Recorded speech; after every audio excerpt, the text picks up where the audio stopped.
Tantor Audio, a division of Recorded Books, presents Hope, Grace, and Faith by Leah Messer, narrated by Leah Messer.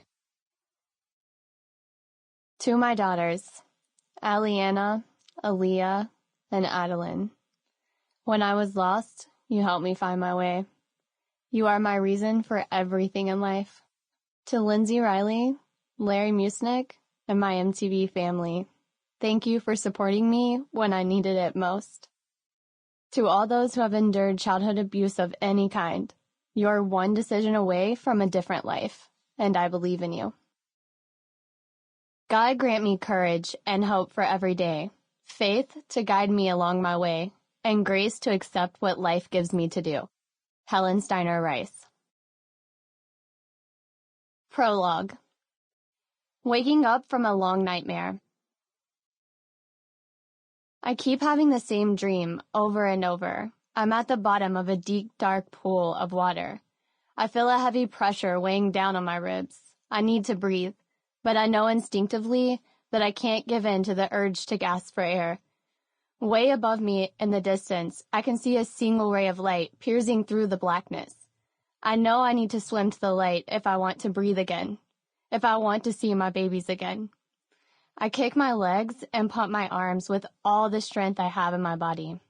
I'm a strong swimmer, but no matter how hard I push against the water, the light above me keeps getting dimmer and farther away. Something, I can't see what, is holding on to me, pulling me down deeper and deeper. I panic and open my mouth to scream for help. I feel my lungs spasm as they fill with water. I realize with terrifying clarity that I'm drowning. I reach out into the darkness, searching for something to grab onto that will keep me from falling into the abyss. There's nothing out there but darkness. I start to realize something is really wrong with me when one of the executive producers tells me that I couldn't keep my eyes open on camera. The crazy thing is, I didn't even know I was that out of it when they were filming. I've been taking a lot of medications, but I'm not a drug addict. After they botched my spinal tap when I was giving birth to my youngest daughter, the hospital discharged me with refill prescriptions for hydrocodone, oxycodone, and Tylenol 3. But what really knocked me out was the diazepam. My doctor prescribed it to calm the free-falling anxiety I experience every time I try to wrap my mind around the stack of medical bills piling up on my kitchen counter. With all the doctor's appointments I've been juggling for Allie, my oldest, I never had time to schedule a follow-up appointment to figure out why I'm still in so much pain. So my dad has been hooking me up with the same medications. Some mornings the spinal headaches are so intense, it's a struggle just to get out of bed. But I have 3 little girls I need to take care of. I keep taking the pills so I can get up, get the twins ready for school, look after my youngest, and face the daily reality of my oldest daughter's diagnosis with a rare form of muscular dystrophy, without completely falling apart. At first, the medications helped dull the pain in my body and my mind, but at some point, they stopped helping. Now I'm starting to think they might be part of the problem. I just want to feel normal, but I'm either in so much physical pain that I can barely stand or so foggy from the pills that I look like a junkie. I tried taking half the dose and then a quarter. My doctor keeps telling me that my body will regulate. I'll adjust to the medication and not feel so groggy. The puncture that's leaking spinal fluid into my body will eventually heal, and the headaches will go away. Deep down, though, I wonder if I'm so broken, there's no medication in the world that can fix me. I don't know how I got to this place. Sometimes I look around and I don't even recognize my life.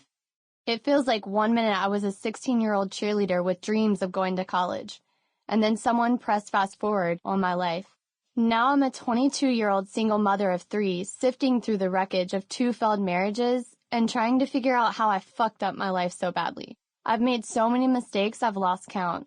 They keep piling up like pebbles in a jar until there's no room left for the person I used to be, or hoped I could become. I've almost forgotten, or maybe I just don't care anymore, that my life is being recorded for a reality television show and edited for maximum drama. The show has been a part of my life for so long now, it's hard to remember what it was like before I had a camera crew following me around, or producers dictating which parts of my life make it on television and which parts end up on the cutting room floor. I don't really have a choice anyway. I agreed to live in this fishbowl. Between the mortgage on our house, Allie's medical bills, and the money I naively kept lending my dad to get him back up on his feet, I need the income. I try to stop taking the medications, but my whole body aches, like I have the flu, and I feel like I'm going to puke. I tell my mom that I don't feel right. I stay at her house for a few days. She and my stepdad, who's an RN, try to help me wean myself off of the medications. They give me Imodium for the diarrhea and Tylenol for the body aches. It helps, but I can't hide out at my mom's forever. I go check on my dad, and as I'm leaving, he presses a couple of pills into my hand. I don't want to take them, but I'm in so much pain, I need to keep it together in front of the cameras. I have to pretend I'm okay. If I slip up, even a little, it could give the twins' dad ammunition he could use to get custody of them. I know that internet trolls and gossip sites are going to have a field day when this season airs, but I feel so depleted that I'm beyond caring what I look like on camera, or how it influences the way other people perceive me. I can already see the headline, Troubled Teen Mom Leah Messer on Drugs as Second Marriage Collapses. As cruel as the media and bloggers have been, the people who judge me the most harshly are the ones in my own hometown, but they have no idea what my life is really like. The humiliation of millions of people judging me for the stupid mistakes I made as a teenager. The heartache of failing at 2 marriages. The mind-splintering spinal headaches ever since my youngest was born. The loneliness of taking care of 3 girls all on my own. The day-to-day reality of raising a child with special needs, whose future is being eclipsed by a condition that I have no control over. They have no idea. When I think about Allie, I just want to know why this is happening to her. She is so sweet and innocent. She deserves to have the same future as her sisters. I want to scream at the world that it isn't fair. I would never wish what Allie has on another child. But why her? Why did she have to be born into a body that won't have the strength to run along the beach, do a cartwheel, or climb a tree? I'm so sad and angry all the time I can barely eat, or sleep, or breathe. I feel like I'm suffocating. When I close my eyes at night, the voice in my head gets stuck in an endless loop. Is it my fault? Is Allie being punished because I'm a bad person? Am I doing enough to get her the help she needs? Do I even deserve to be her mother? Maybe the girls would be better off without me. I don't even remember getting into my car. I just know that I can barely see the road through the tears streaming down my face. I glance back over my shoulder at the 3 crumb-covered car seats behind me. Except for Addie's sippy cup, they're empty. I do a mental check. Allie and Leah are with their dad. Addie is spending the night with Jeremy's mom while he's away working. It's just me in the car. I press my foot down on the gas and watch as the needle on the speedometer goes from 80 to 90 to 110 miles per hour. It's dark, and there's no one else on the road. I've driven down this stretch of Minkshoals Hill 1,000 times. There's a steep cliff off the side of the road just up ahead. It would be so easy to drive my car over the edge. Then it would all be over. No more worries, no more failure, no more pain. Instead, I slow down and pull over to the side of the road. I turn off the engine and put my head down on the steering wheel. A lifetime of tears comes pouring out of the deepest part of my soul. I cry so hard, I wonder if I'll ever be able to stop. Then a thought cuts through the deafening static in my brain. My daughters need me. I take a deep breath and a calming stillness settles over me. It's like I was in the middle of a violent thunderstorm. Then suddenly the clouds parted and now everything is bathed in a warm light. I can see clearly what I have to do. My daughters need me. It would be selfish to abandon them, to leave them with the same void I've been trying to fill my whole life. For better or worse, I'm all they have. I need to be stronger. I need to get the hell out of here and fix myself, so I can be the mother that my daughters deserve. Chapter 1. Daddy's Girl. All my life, all I ever wanted was to feel loved. For a long time, I wasn't capable of searching within myself to find that love. So it became this big, empty void that I was always looking for someone else to fill. When I look back at my life, it's so clear to me that I was repeating the same mistakes my mom made. Searching for love in the wrong places. Getting pregnant at 17. dragging my pain from one relationship into the next, without ever stopping to unpack any of my baggage. I allowed myself to get pulled into that cycle because I desperately wanted to feel loved. And it took hitting rock bottom for me to realize that if I wanted something better for my girls, I had to learn to love myself first. When you grow up in a home that's dysfunctional, you end up attracting dysfunction into your life, because it's all you know. I don't remember my mom and dad ever being happy together. They must have loved each other in the beginning, but by the time I was 2 years old, their marriage had become completely toxic. I was 5 when they finally split up for good. And after that, we moved around so much, I never established a stable home environment. My brother Isaac and my sister Victoria were too young to understand what was happening, but I was in kindergarten at the time. I took it really hard. My teacher called my mom to tell her she was worried about me because I had burst into tears as she asked me about the picture I was drawing of me and my dad. What I remember most from the years before my dad spiraled into drug addiction and my mom kicked him out is just feeling so close to him. Wherever he went, I wanted to be right there by his side, like his little shadow. When I close my eyes and think back on that period, I see snapshots of myself curled up in my dad's lap, or him getting down on the floor to play with me, like moments frozen in time. My earliest memories are of him preaching at our church in Queen Shoals, West Virginia.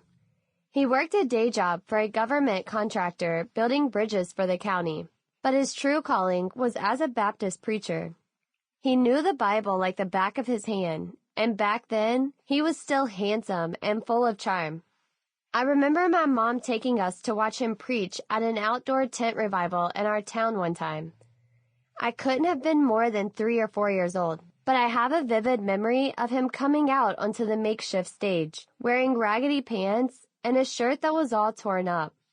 I didn't really understand all the words he was saying in his sermon, but I knew he was dressed that way to make a point.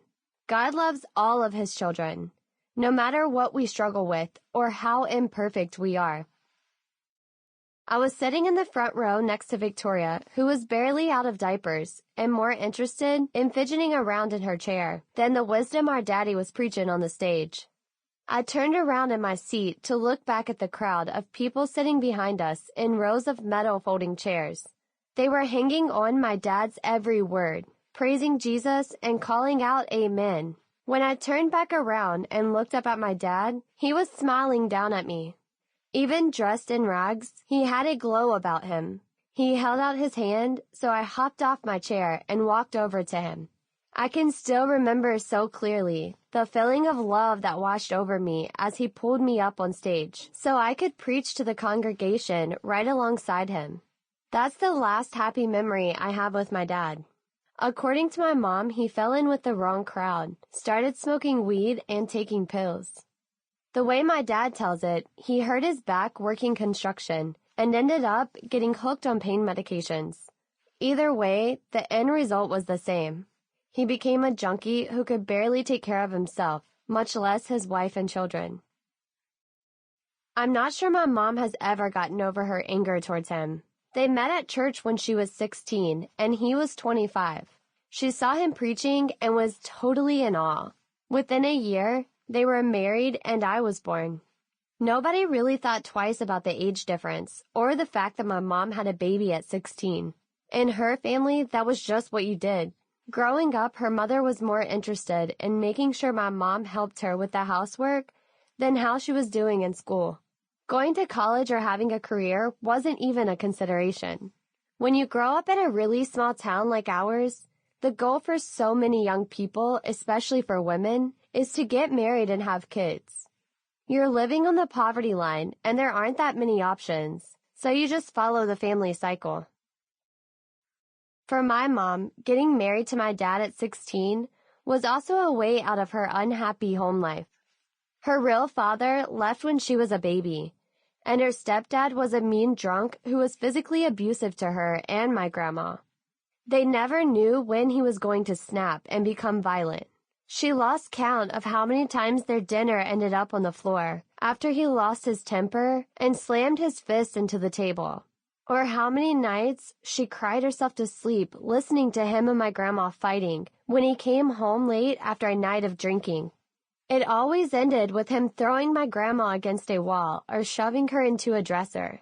The worst story she ever told us was about the time she was playing outside while her stepdad was working on a gas-powered lawnmower. He told her to go and get him a wrench from the garage. When she brought him the wrong kind of tool, he got angry and threw the container of gasoline he was holding in her face.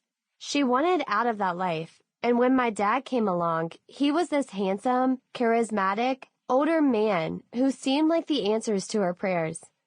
I think she truly believed that he was going to rescue her, and they would live happily ever after. Instead, she wound up in the same toxic relationship cycle her mother was trapped in. The first time my mom divorced him was before Isaac was born. We were living in a mobile home on my grandma's property, and my mom had enough of my dad getting high, so she kicked him out and filed for custody of my sister and me. Then one day, while my mom was at work, my dad went to my grandma's and told her he was taking me out to buy diapers.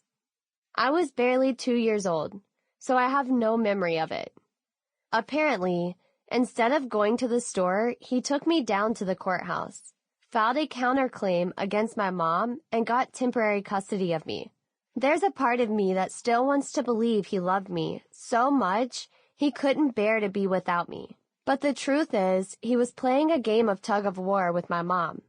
A few weeks later, out of desperation, my mom agreed to remarry him because it was the only way for her to get me back. Maybe there was a part of her that wanted to believe he would change, but of course, he didn't. My dad couldn't hold down a steady job, and she was constantly finding drugs on him.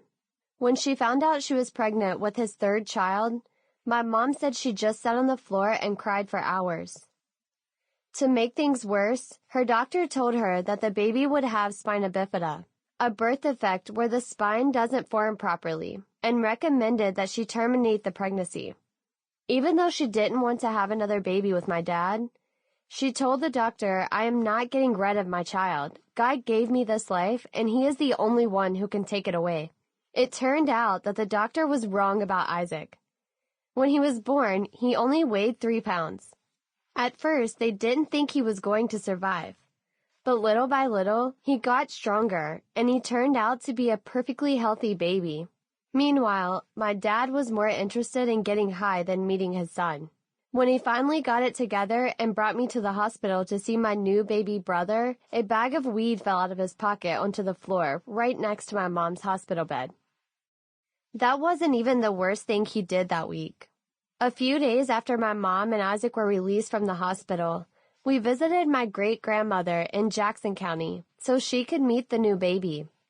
As soon as we got there, my mom told my sister and me to go sit in the living room floor and don't move.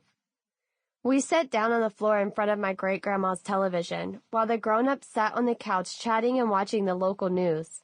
When they got up to go talk in the kitchen, we knew not to get up and change the channel. If our mom told us to stay put, that's what we did, because we knew if we moved, we were in trouble. We didn't have much room to be children, so we sat quietly as we were told. Then suddenly, my dad was on television. I remember seeing blue lights flashing on the screen, and my dad in handcuffs being put into the back of a police car. "Mommy, Mommy," I called out, "Daddy's on TV with the bad boys." I didn't really understand what he had done, but I knew that it must have been something really bad, because she immediately started gathering up our things to leave. I heard her telling my aunt that she had to go find a bail bondsman because our no-good daddy got himself arrested for soliciting a prostitute. As she was loading us all into her Chevette, she was so blinded by anger that she didn't even see me standing there with my hand in the door. She slammed it so hard that my fingernail ended up turning black and falling off. She told us later that when she went to arrange his bail, the bondsman looked at her in total disbelief and asked, "You're putting up the money to get this guy out of jail, and you're the wife?" She was so humiliated that when she picked him up from jail, she made him kneel down on the floor in the back seat of her car, so no one in town would see her driving him home. As long as he wasn't hurting her children, she felt like it was better if we didn't grow up in a broken home. To this day, he swears the whole thing was a misunderstanding, and the cop who arrested him was lying. But when we got older, my mom took us to the town library to show us the records so we could read the truth for ourselves. According to the police report, he had approached an undercover police officer he thought was a prostitute and told her he only had $10 in his pocket, so all he wanted was a blowjob. A few months after Isaac was born, they split up for good. I remember thinking it was all my fault because they got into a huge fight about me right before my mom kicked him out. I had just started kindergarten, and my mom was working as a janitor at CAMC Memorial Hospital in Charleston. So my dad was supposed to pick me up from the bus stop near my grandma's after school. When I got off the school bus, there was no one there to meet me. So I walked to my grandma's by myself. She wasn't home, but a cousin that was living with her at the time let me in. I was on my way to use the bathroom when I noticed his pocket knife sitting on a hutch in the corner of the dining room. I knew I wasn't supposed to play with knives, but I picked it up anyway and walked back towards the living room where my cousin was watching TV. For some reason, I decided it would be cool to open it behind my back. When I clicked the knife open, it was so sharp I didn't even feel the blade slice into my finger. "Look what I have," I said to my cousin. When I pulled my hand out from behind my back to show him the knife, all I could see was blood. And there was a lot of it. I don't really remember what happened next, but my dad was totally MIA, so apparently my cousin called my mom at work. When he told her I had sliced my finger open, she got in touch with my grandmother who was working nearby. She rushed home to pick me up and drove me to meet my mom at the emergency room in Charleston. The cut was so deep, I ended up with 8 stitches in my finger and an ugly scar that never faded. My dad finally showed up hours later, just as they were getting ready to discharge me. He started shouting at my mom right in the middle of the ER, demanding to know what the hell was going on. My mom was furious. She said a friend of hers told her that he was seen over on the west side of town buying dope when he should have been home to meet me after school. When she realized that people were staring at us, my mom said, "Gary, now is not the time nor the place. You put my child in danger. That is the last straw. I am done. You need to go home, get your things, and get out. I don't care if you take everything I own. I just want you to get out and don't come back." Then she took us to a hotel for 3 days and didn't go home until she was sure he was gone. As a 5-year-old, all I knew was that I had done something bad and now my daddy was gone. After that, my mom was working all the time, so she was never around anymore either. She had to work 3 jobs just to keep our heads above water. We were always being handed off to a family member or babysitters so she could work an extra shift at Subway or wait tables, on top of her job at the hospital. I was the oldest, so I instinctively stepped into the role of caretaker for my little brother and sister. Then my mom got remarried. All of a sudden, we had this stranger living in our house, acting like he could tell us what to do. She met my stepdad Lee at the hospital, where they were both working as janitors. 3 months later, they were married. I think she grew to love him, but she was never in love with him. She was a 23-year-old single mother of 3 and desperately wanted emotional and financial support. But when this new man stepped into the picture like he was in charge after I had been taking care of my siblings for so long, I became very combative. My attitude was, "I can take care of my brother and sister. You're not going to tell us what to do. We don't even know you." Growing up, it seemed like my mom was angry all the time, and she turned that anger on us. I believe she wanted to be better, but I don't think she even realized how controlling and abusive she was. If we stepped out of line the least little bit, we got a smack across the mouth. If we didn't pick up our room the way she wanted it done, the punishment was to stand in a corner with our arms stretched out, holding one of our stepdad's heavy boots in each hand. We would beg and cry to put the shoes down because our arms hurt so badly. But I remember she would make us stand there until she decided we were done. I think she carried all of that anger because she never dealt with any of her pain. She felt abandoned, physically and emotionally, not only by my dad, but by her own father, who was never really in the picture. All that pain was always simmering just below the surface, and it would boil over and turn to rage whenever we didn't behave the way she wanted. It seemed like any feelings we ever expressed came with a punishment. So as I grew older, I shut down and became very anxious and fearful of everything. After she remarried, we moved from my grandma's and lived in a couple of different rental homes around Boone County where Lee grew up. We didn't see my dad much anymore. I want to believe that he tried at first, but my mom didn't make it easy for him. Whenever we would be upset as kids, wondering why we couldn't see our dad, she would say things like, "I'm here busting my butt off for you guys. Meanwhile, your dad's out there running the streets, doing drugs, and God knows what else." Looking back, I understand why she was so hurt that we wanted him in our lives. Though I wish she had tried harder to be less harsh with us to soften the blow. He would call us once or twice a year, if that, and every time he'd say, "I'm coming down to see you guys next weekend." We always believed him, but it never happened. Victoria and I would sit on the porch waiting for him for hours. But he never showed up, not one time. We didn't really see him again until I was 10 years old.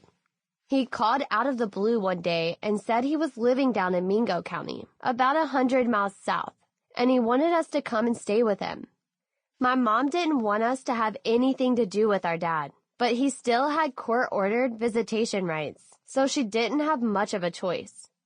She reluctantly agreed to let us spend the weekend with him, as long as his mom, my grandma Flo, his sister Laura, and her husband Niall agreed to check in on us.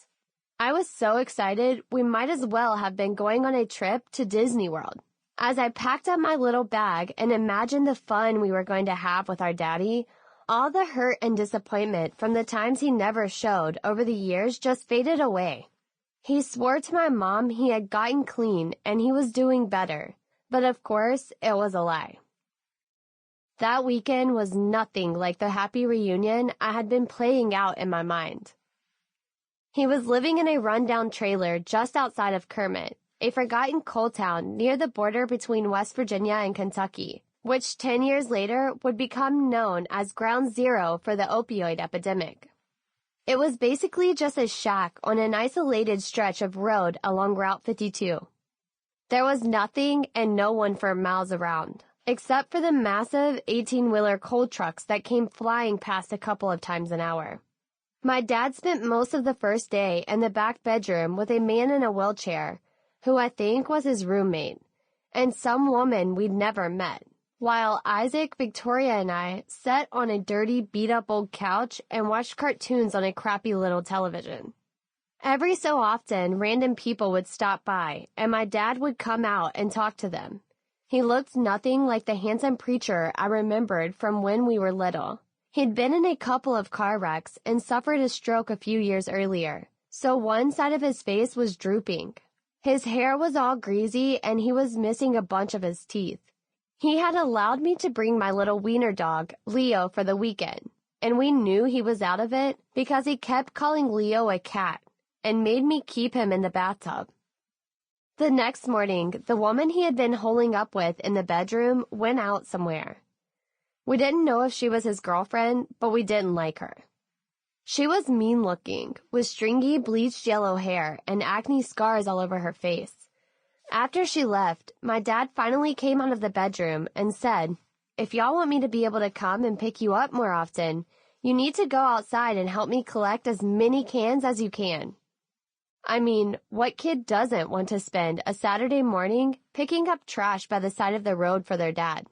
Then Victoria and I went out front and started gathering up all the empty beer and soda cans we could find around the trailer. We put them into a little pile by the fire pit. For a while he was standing out there, telling us where we should look, but eventually he lost interest. Before he disappeared back inside the trailer, he pointed to the field across the road and told me, Sample complete. Ready to continue?